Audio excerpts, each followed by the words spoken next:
నెల్లూరు నగరంలోని స్థానిక VR college సమీపంలోని డాక్టర్ బాబాసాహెబ్ అంబేద్కర్ విగ్రహానికి పాలాభిషేకం నిర్వహించిన నెల్లూరు జిల్లా కాంగ్రెస్ పార్టీ అధ్యక్షులు, కాంగ్రెస్ పార్టీ రాష్ట్ర అధికార ప్రతినిధి నారపరెడ్డి కిరణ్ కుమార్ రెడ్డి తదితరులు. ఈ సందర్భంగా వారు మాట్లాడుతూ రాజ్యాంగ రూపశిల్పులు ఆనాడే ముందు దృష్టితో ఇటువంటి బిల్లులు ప్రవేశపెట్టడానికి పార్లమెంటు నందు 2/3 మెజారిటీ ఉండాలని సూచించి దేశానికి ఎంతో సేవలు చేశారని, 2013లో పార్లమెంట్లో రాజ్యసభలో పాస్ అయిన మహిళా బిల్లును ఎందుకు రాష్ట్రపతి ఆమోద ముద్ర వేయించలేదని, ఎన్డీఏ కూటమికి చిత్తశుద్ధి ఉంటే రానున్న ఎన్నికలలో 33% మహిళలకు స్థానాలు కల్పించాలని, ప్రజలను డీలిమిటేషన్ పేరుతో మోసం చేయవద్దని వాస్తవాలను ప్రజలకు తెలియజేయాలని డిమాండ్ చేశారు.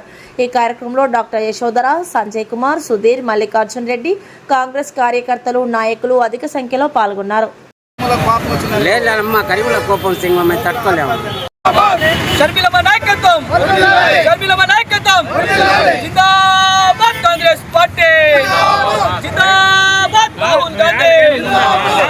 మహిళా రిజర్వేషన్ బిల్లు వెంటనే అమలు చేయాలి. మహిళా రిజర్వేషన్ బిల్లు వెంటనే. జై కాంగ్రెస్, జై కాంగ్రెస్. అంబేద్కర్ గారి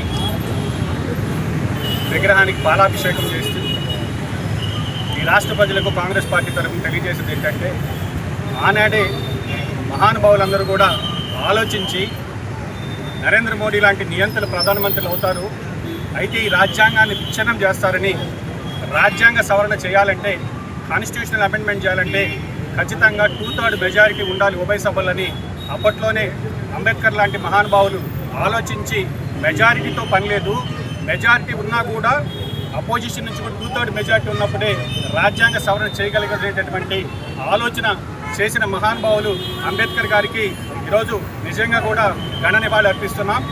ఈరోజు కాంగ్రెస్ పార్టీ మహిళా రిజర్వేషన్లకు వ్యతిరేకము, మేము మహిళా బిల్లు పెట్టామంటున్నారు. నేను అడుగుతున్నా, నరేంద్ర మోడీ గారిని అడుగుతున్నా, 2023 సెప్టెంబర్ 18న గెజిట్ వచ్చింది.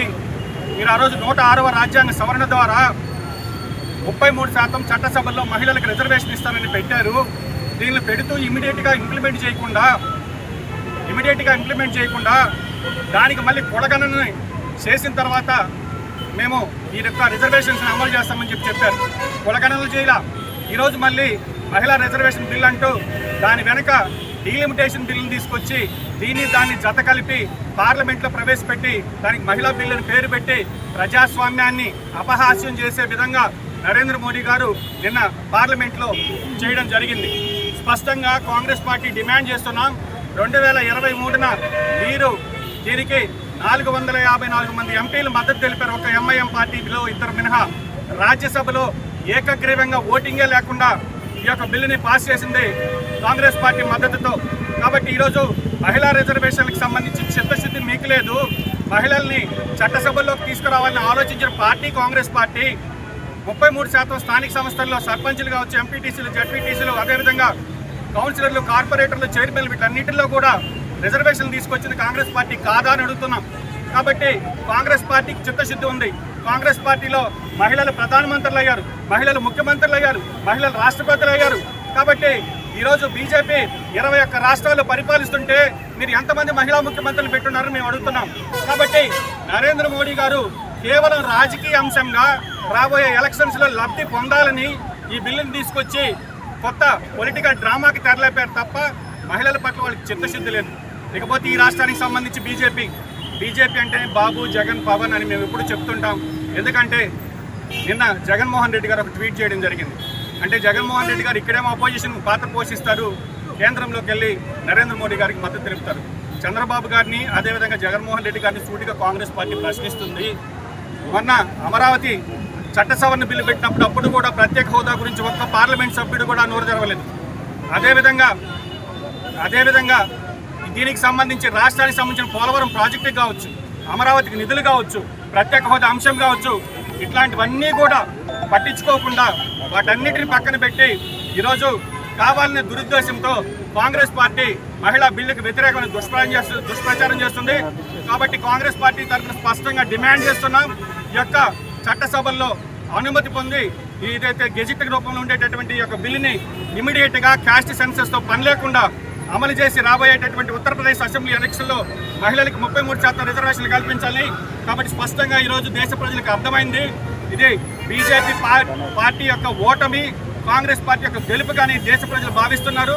రాబోయే రోజుల్లో ప్రజాస్వామ్యబద్ధంగా ఈ దేశాన్ని రక్షించగలిగేటటువంటి party Congress party.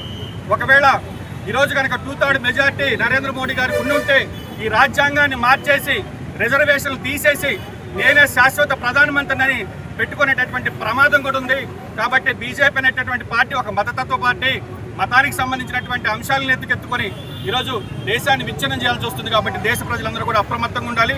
Congress party స్పష్టంగా డిమాండ్ చేస్తుంది, 2023 బిల్, మహిళా బిల్ ఏదైతే 100% ఆమోదం పొంది గెజెట్ రూపం ఉందో దాని జనగణనతో పని లేకుండా మీరు ఇంప్లిమెంట్ చేయమని కోరుతున్నాం. అంటే ఒక్కసారి లోక్సభ సీట్లకు కానీ ఎమ్మెల్యే అసెంబ్లీ సీట్లకు కానీ ఇచ్చేదానికి కష్టమవుతుంది. ప్రిమిటివ్గా ఫస్ట్ లోకల్ బాడీస్లో మనకు మహిళా బిల్లుల్ని ప్రవేశపెట్టింది. ఆయన చనిపోబోయే ముందు చాలా స్ట్రాంగ్గా అనుకున్నాడు. ఎలక్షన్స్ అయ్యి గవర్నమెంట్ ఫామ్ చేయగానే ఖచ్చితంగా అది తీసుకురావాలని చెప్పి ఆయన కలగన్నాడు. నెక్స్ట్ ఆయన చనిపోగానే మన ప్రైమ్ మినిస్టర్ నరసింహరావు గారు లోకల్ బాడీస్లో మనకు మహిళా బిల్లు ప్రవేశపెట్టింది. అది మా ప్రభుత్వానికి చెందిన క్రెడిటే. తర్వాత 2000 మన్మోహన్ సింగ్ గారు కూడా 2014 తర్వాత కూడా ఆయన గట్టిగా దీని మీద కూర్చున్నారు. 14 లోపలే ఆయన గట్టి కూర్చున్నారు దీని మీద. కానీ అది కొన్ని అపోజిషన్ పార్టీస్ వాళ్ళు దాన్ని అటు ఇటు పోస్ట్పోన్ చేశారు మనకు మద్దతు కలుపుకుండా. 23లో సోనియా గాంధీ గారు గట్టిగా కూర్చుని అందరూ కలిసి మొత్తం, అంటే అప్పుడు అపోజిషన్ మనమే కాబట్టి రూలింగ్ పార్టీ మీద, అంటే బీజేపీ పార్టీ మీద ప్రెషర్ తీసుకొని వచ్చి 2023లో బిల్లును ఆల్రెడీ పాస్ చేయించాం. ఇప్పుడు కొత్తగా బిల్లు పాస్ చేసేదండి ఏమీ లేదు. అవి ఇసీ క్షణ్ ఆ రోజు 23rd చెప్పింది. ఇప్పుడే ఈరోజే ఈ క్షణం నుంచే మహిళా బిల్లుని ఇంప్లిమెంట్ చేయండి అని చెప్పి మనం ఆ రోజు పార్లమెంట్లో సోనియా గాంధీ గారు మాట్లాడారు. ఆల్రెడీ బిల్ పాస్ అయ్యింది. సో ఇంక ఈరోజు మహిళా బిల్లు గురించి చర్చించేదానికి అది ఇంకా ఎందుకు చేయలేదు అని చర్చ తప్పిస్తే వేరే చర్చ లేదు.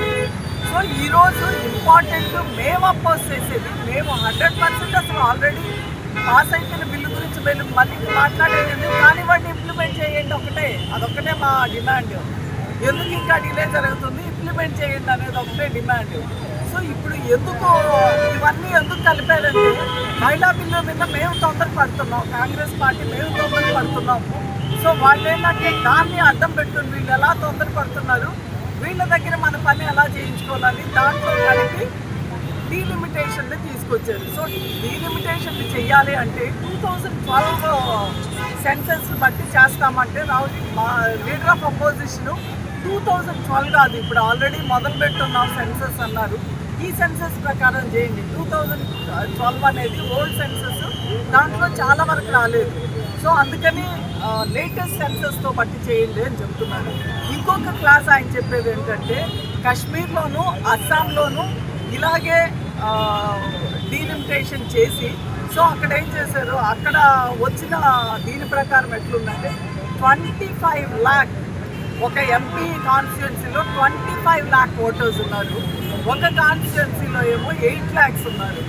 ఒక కాన్స్టిట్యున్సీలో 12 అసెంబ్లీ సీట్లు ఉన్నాయి. ఒక కాన్స్టిట్యున్సీలో 6 అసెంబ్లీ సీట్స్ ఉన్నాయి. సో వాళ్ళ ఇష్ట ప్రకారం ఎలాగైతే ఎలక్షన్ కమిషన్ని, జ్యుడిషియరీని వాళ్ళ కంట్రోల్లో తీసుకున్నారో డీలిమిటేషన్ కమిటీని కూడా వీళ్ళు కంట్రోల్లో తీసుకున్నారు.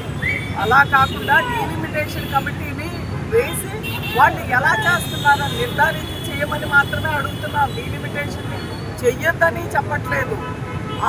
జమ్మూ కాశ్మీర్లోనూ ఇట్లా చేసిన పిచ్చి పద్ధతులు చేయొద్దన్నాం. అలా చేస్తే ఫస్ట్ నష్టపోయేది మన సదర్న్. ఎందుకంటే నార్త్ ఆయనకు కావాల్సిన స్టేట్స్ అదే మాంత్రికుడు మెజిషియన్ మాంత్రికుడు అని అనమని ఎల్ఓపి గారు లోక్సభలో చెప్పారు. కాబట్టి ప్రైమ్ మినిస్టర్ మోడీ గారు, సో ఆయన చెప్పిన ప్రకారం ఆయన ఉద్దేశాల ప్రకారమే తీసుకున్నా సరే ఇప్పుడు డీలిమిటేషన్ చేసేదానికి ఆ సెన్సెస్ బట్టి చేయమంటున్నాం. లోక్సభలో 16 అనే నంబరు మ్యాజిక్ ఫిగర్, మెజిషియన్ గారికి 16 అనే మ్యాజిక్ ఫిగర్ని చెప్పి మేము సస్పెన్స్లో పెట్టాము కాంగ్రెస్ పార్టీ. ఇప్పుడు ఇక్కడ చిన్న డిస్ట్రిక్ట్లో నుంచి డిస్ట్రిక్ట్ కాంగ్రెస్ నుంచి కూడా 16 అనే సస్పెన్స్ పెడతాము. సో ఒక రోజు వచ్చినప్పుడు ఆ 16 ఏంటో నంబర్ చెప్తాం. 16 అనేది ఒక మ్యాజిక్ నంబర్, దానికోసము సో 16 మళ్ళీ చెప్తాము.